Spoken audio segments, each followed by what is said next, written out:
Welcome back to CountyLine TV, guys. This video isn't going to necessarily be about the Sylvia, but it's more of a reintroduction to the channel because I took a year-long hiatus, and I'll kind of recap how I ended up with this car. So, let's go right back to the beginning. Last video you guys saw before the reveal video of this car. I posted a couple shorts here and there, but regardless, the actual videos. The last thing you guys saw was me buying the Mustang from Dalton, and that car was pretty good. I ended up putting a 410 gear in it, and that made it super drivable. It got rid of the fact that it had no power. It just translates that to more torque because it's got a 410. But it was kind of understeering at first. Turns out those cars you can't skyjack the front because if you got all the weight in the back, you don't have enough grip in the front. But I learned that, and then the car was pretty good. It drove pretty good. Never did get the handbrake working good, but you win some, you lose some. Ended up getting rid of that.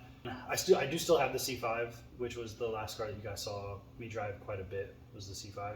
Do still have that. It's sitting right here, you just can't see it. And I want a C6. Huge shout out to the GS Repeals guys for doing what they do. And we're gonna go on a little bit of a side tangent here, but there's a lot of people I see posting like hate comments or hate posts about the people doing I'm gonna bleep that word out. Doing webinars with cars as the product review, and I just want to say, like, the GS guys were like the OGs at it. I think, at least that's the first group that I got onto with it. But all you haters need to take a step back and look at the bigger picture. Do they make a couple grand whenever they do a car? Probably. They also put a lot of work into it. They also pay thousands of dollars out of that car shipped. They also don't just do the car, they do other things with the car that, you know, even if you don't win the car, like, you'll get something at least close to the value of your ticket, usually, if you get one of the top 5 or 6 or 8 spots. So I just think that all the hate on that type of thing needs to go away. I'm not just saying that because I won a car. I'm saying that because it's a really cool thing, because you can spend very little money and end up with a car worth a lot of money. So, like, I won a C6 Corvette. I'll show you pictures right here. It was a pretty nice car.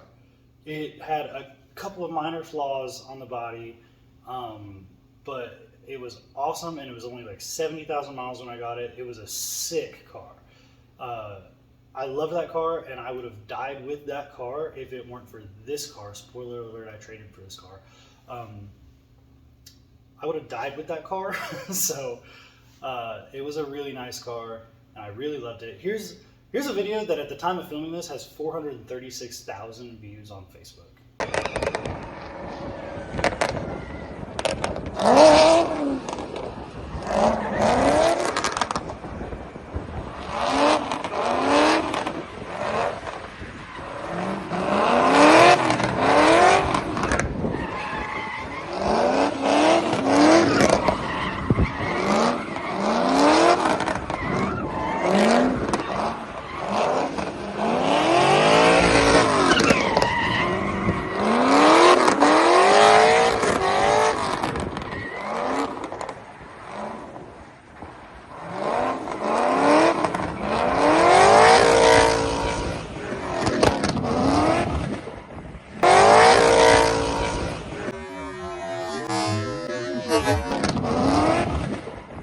The car was sick.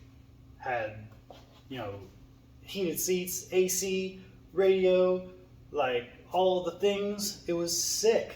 I loved it. I would have died with it, but I got this.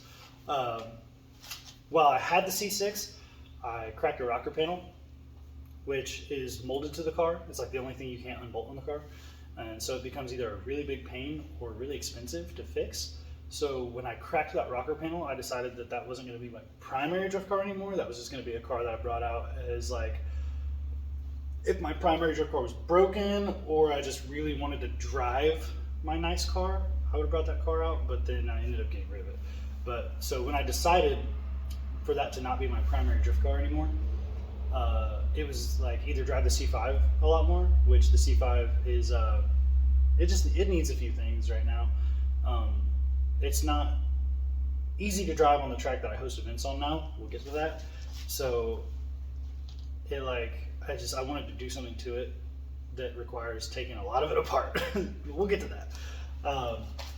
So I bought a 370Z, and I got it for a really good deal, and we'll talk a lot more about that whenever I have it back and I can show it to you guys. But it's at a fabricator's place right now, getting some parts made for it that they're also using to jig those parts to sell for other people.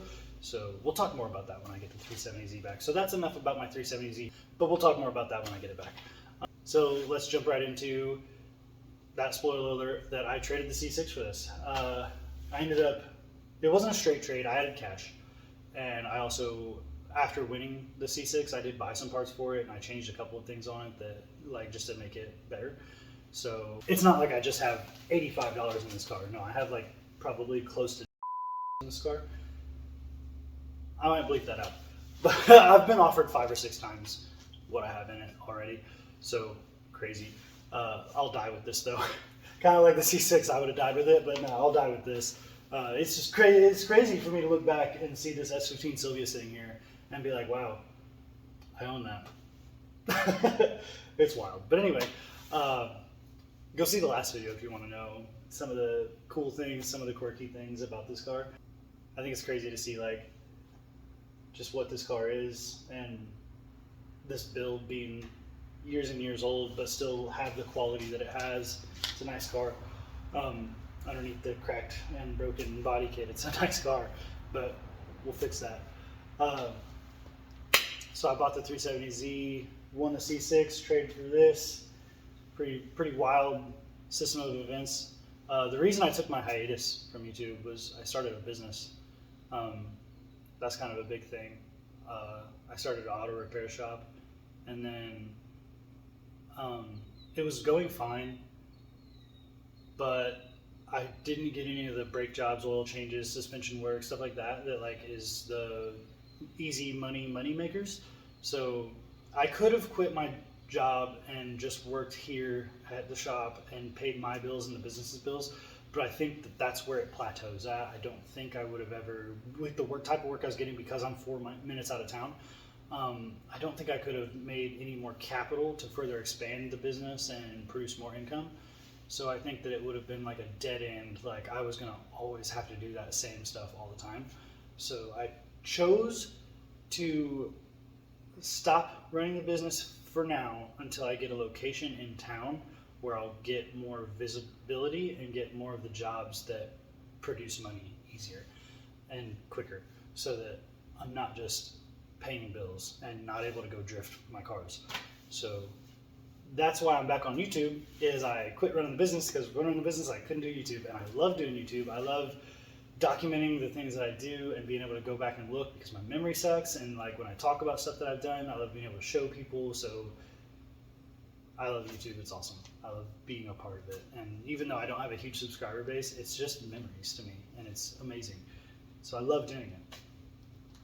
And so I mentioned where I host events now. Where I host events now is not the same place I was hosting events when I quit doing YouTube before.